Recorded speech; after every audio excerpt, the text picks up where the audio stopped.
The MGPI operator unlocked the sulfuric acid fill line for the driver to connect the truck's unloading hose. The operator remembers pointing out the correct fill line to the driver before he returned to his workstation. The driver, however, does not recall hearing the operator identify the fill line.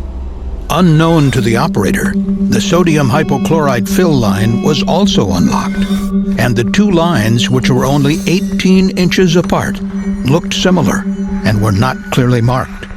The driver connected his truck's sulfuric acid hose to the sodium hypochlorite line, and sulfuric acid began flowing inside. He then returned to the cab of his truck.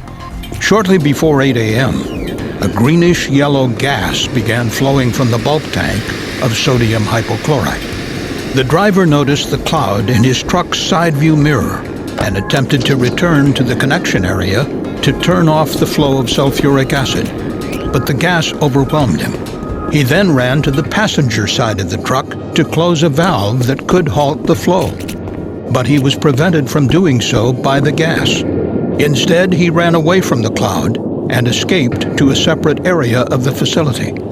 At about the same time, toxic gases entered the facility control room through the building's ventilation system. MGPI operators, preparing for shift change in the control room, were immediately overcome by the toxic gas.